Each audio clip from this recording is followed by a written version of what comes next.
Glad to have you with us here on a Ravens Rundown, powered by Chat Sports. Tyler Jones here, and the second week of OTAs upon us. So we will give you an updated list of our winners and losers for Ravens OTAs so far. Tell you everything you need to know. We'll let you hear directly from John Harbaugh, Mark Andrews, among others, what the insiders have to say about everything going on with your Baltimore Ravens over the last couple of weeks, coming up in just a matter of moments. Before we do, we are beginning a new month here on Ravens Rundown, the month of June, doing a sub-battle this month with the Browns report with the fraud that is Matthew Peterson. I know he's the leader of the dog pound, but the dude, he hates puppies. So let's go ahead and stick it to the Browns report. Win this sub-battle this month. Show why we have the best fans, not just in the AFC North, but across the rest of the National Football League for the latest happenings on your Baltimore Ravens all off-season long. Daily news and rumors, breaking news, and more. We got you covered here on Ravens Rundown. Subscribe now for free. We'll get started with today's show.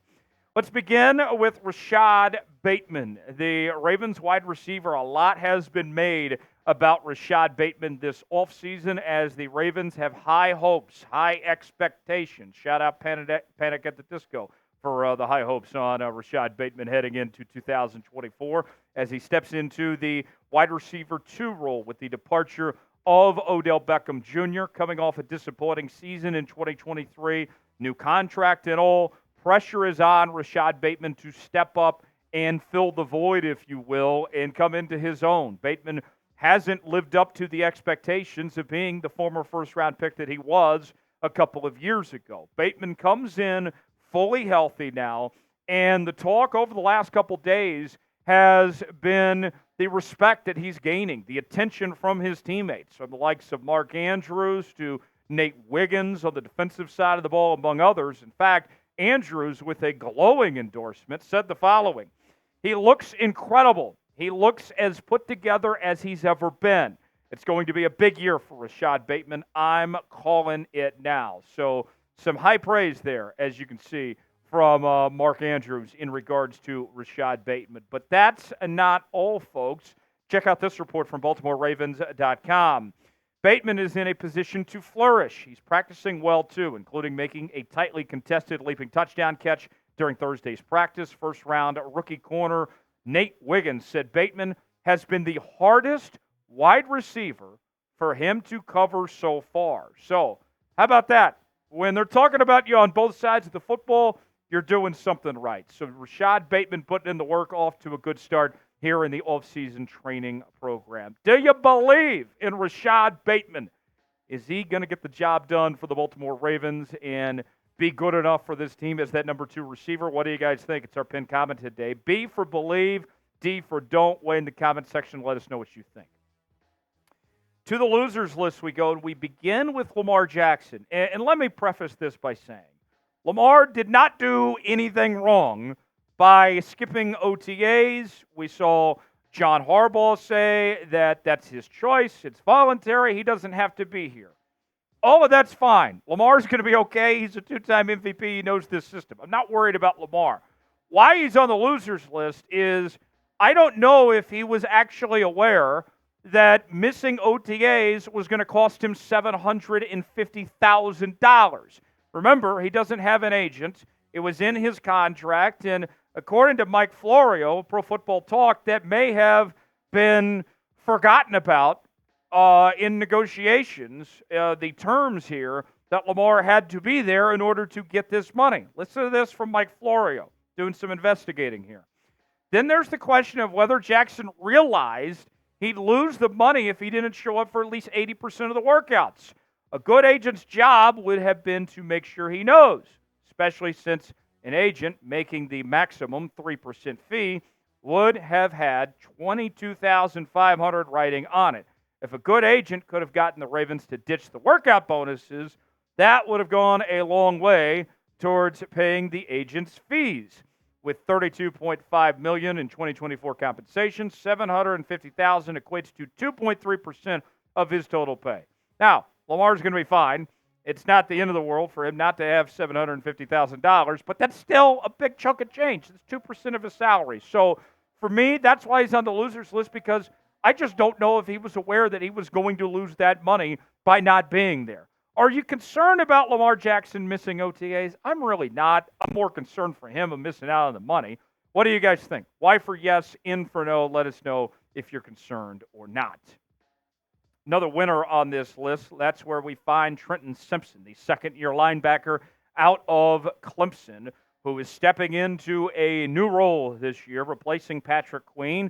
The assumption is that he'll be the number 2 middle linebacker next to Roquan Smith. And what we saw over the last couple days is Simpson took some huge steps in the right direction in replacing Patrick Queen and solidifying himself as a starter in this Ravens defense. Remember, we told you that you look back at what he did last year, and he kind of looked like a deer in headlights at times. But from that final regular season game against the Pittsburgh Steelers to where he's at now, we're seeing some significant progress. Listen to this from BaltimoreRavens.com. Second-year inside linebacker Trenton Simpson is flying around the field. He's always had the physical speed, but now he's playing with more decisiveness and instincts. Plus, it looks like he bulked up some since the end of last season when he offered a preview of what's to come with 7 tackles and a sack in the regular season finale against the Pittsburgh Steelers. So there you have it. Good stuff there from Trenton Simpson, making some big progress on that front. We'll continue with the list in just a moment, but first, Father's Day just around the corner. Want to make sure you get Dad some Ravens gear, as we have Ravens #1 dad shirts on sale. I know it's a Father's Day gift, but Dad can wear this year-round, and we have all sorts of different shapes and sizes for you. Doesn't matter if Dad's a thin guy or a big guy. We get it all. Check it out. Might stumble upon some free shipping as well. Chatsports.com/RavensDad. Still time to get this before Father's Day so Dad can have his gift. Go see for yourself. Chatsports.com/RavensDad to get yours today. The link is in the comments and description of today's video. Next on the list is David Ojabo, the Ravens' third-year outside linebacker out of the University of Michigan. And we received an update from John Harbaugh on Ojabo's status as he's trying to get back on the football field. And there's still uncertainty about when that exactly is going to happen. And then the next portion of that is he struggled to stay healthy, right? And the Ravens knew that when they drafted him out of Michigan, that the health concerns were out there. But once he does get back out there, can he stay healthy? That's another thing in itself. Harbaugh gave this update on his progress, saying his timeline, I believe, is somewhere in training camp. It won't be mini camp, but it's at some point in time once we get back for training camp. Not a whole lot of confidence there from John Harbaugh on the return of David Ojabo, and there's a big opportunity for him to step up and take a significant role with this Ravens defense, but he's got to be there. He's got to get healthy first in order to capitalize on that. Who is a loser from Ravens OTAs, whether it's David Ojabo or Lamar Jackson or somebody else? Chat in the comment section. Give us a name whose stock is falling. Weigh in and let me know.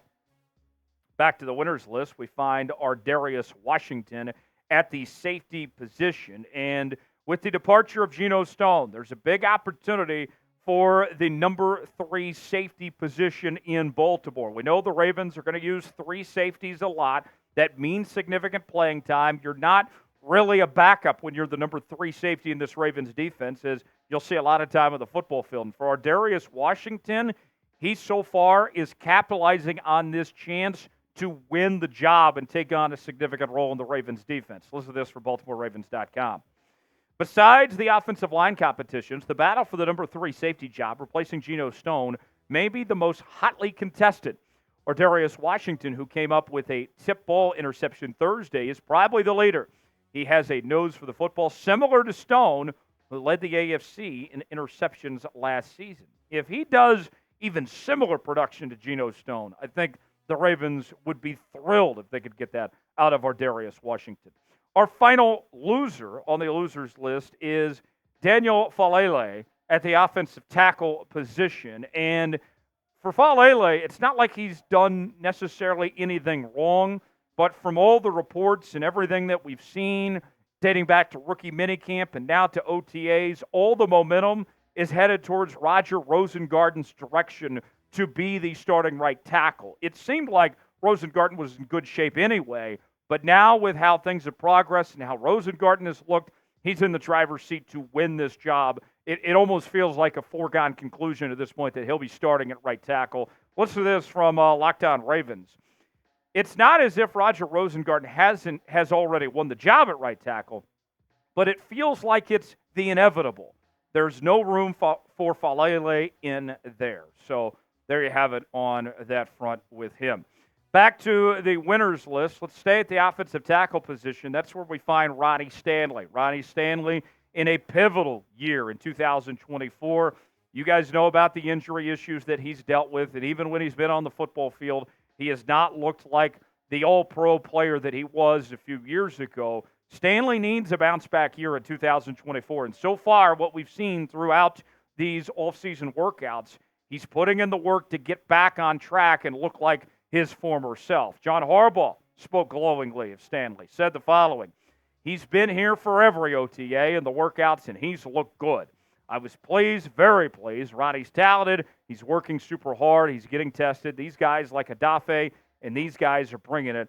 It's good to work together like that. And with the question marks on the Ravens offensive line, that's very good to see from Ronnie Stanley there. They'll need a big year from him as the anchor at that left tackle position. We have one more winner to get to before we wrap up here on today's show, but want to hear from you guys. Who's a winner from Ravens OTAs? Whether it's somebody we've mentioned or somebody we haven't, chime in. Tell us who you think has stood out throughout Ravens OTAs so far to this point. Chime in, let me know.